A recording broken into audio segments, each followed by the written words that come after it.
Hey, what's up, YouTube? This is Carlos with Twins Reef, and this is the introduction of an old friend, the Redsea Max E170. And I remember, guys, before I ever got my house, I used to tell myself whenever I get a house, I'm going to buy a Redsea tank. It didn't matter if it was an all-in-one or the Reefer series. All I wanted to do was own a Redsea tank. Why? Because they're stunning, they're beautiful, and they're just so attractive looking aquariums. And way before I got the house, I was able to buy a used one, which is this one, the Redsea Max E170. And not only that, I bought the Redsea Reefer 170, and they never reached that potential or what I desired of them to become. And mostly it was my fault because I'll be moving tank to tank. I'll be upgrading, downgrading all the time, and that's how I am. And I'm working on myself to change, a little bit of what I am and as a person and as a reefer. And to be honest, this tank has been in my garage and it was being neglected. It was only holding the live rock for a while, and it was really dirty and ugly with a bunch of algae. And what I did, I was like, let me just clean it up, reset this tank up, and let's set up a tank that I always wanted to have. Just have patience, and I believe that I've been having patience. This tank has been sitting here for about a month or two now, and I got new substrate for it. I got reef sand. I finally am using the skimmer, which I never used. Besides that, no fancy equipment so far. I'm using the stock light, which is the Hydra 26 HD. The only thing I did get for it was a 3D Reef diffuser. Why? Because when I'm sitting at the couch, I don't want the light to be reflecting on my face. So far, this thing's looking good. It only houses like 2 snails and that dragon Sophia that's in the rock, and that is because I cannot detach it from the rock. In the cabinets, there's nothing fancy. It's just a bunch of not trash, but like equipment and things that need to be organized. So for the sand, I put about 40 pounds of reef sand, and this is just live rock that I had that they didn't fit on the 20 gallons drop-off tanks. I was gonna sell the rocks, but I was like, let me just set up this tank, and that is something that I want to do. But yeah, that's this video I've been holding on.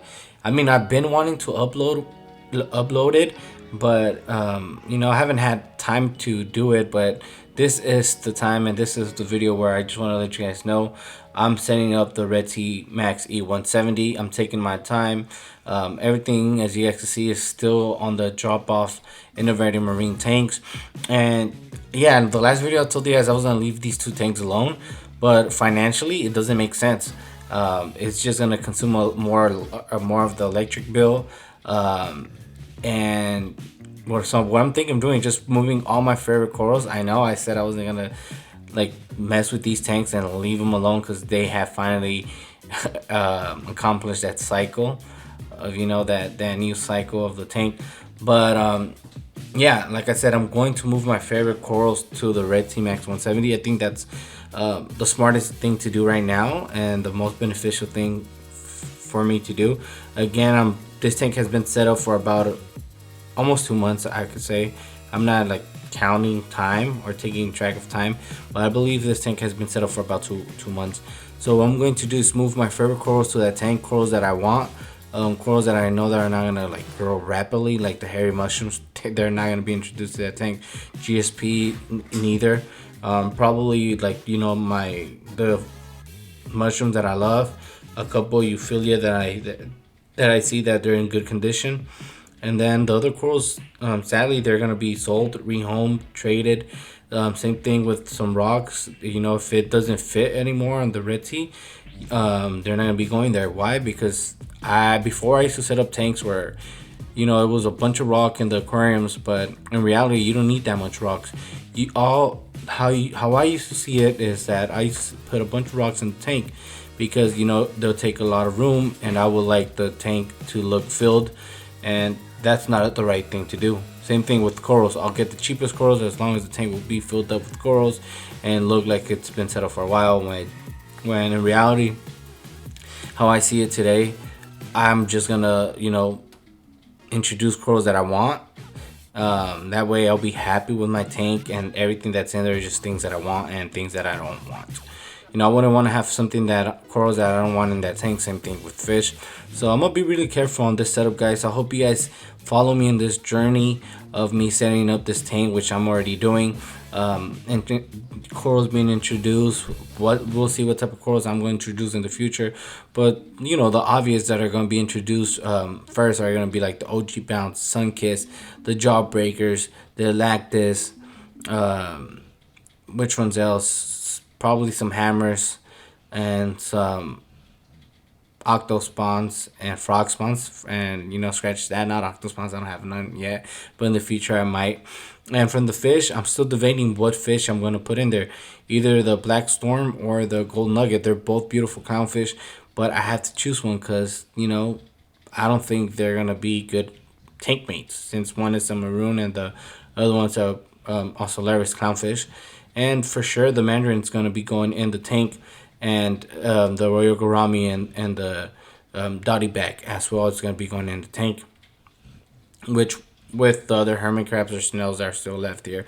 And then the rest of the corals are just going to be rehomed. I know they're beautiful in a way, but they're just corals that I'm not interested in.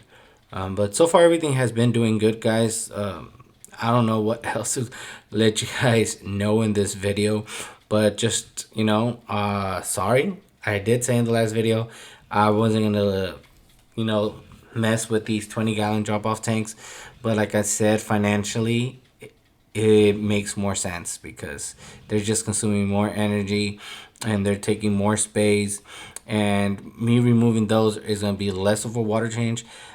The reason why I downgraded first with these 20 gallons, because I thought it was going to be easier doing water changes, and it is, but the tanks get overstocked fast. Corals are going to grow in the future, and they just limit the corals you can keep, the fish you can keep, and the space for the corals. That's why I'm upgrading. So I hope you guys enjoyed this video, and until next time, guys, I am out. Peace.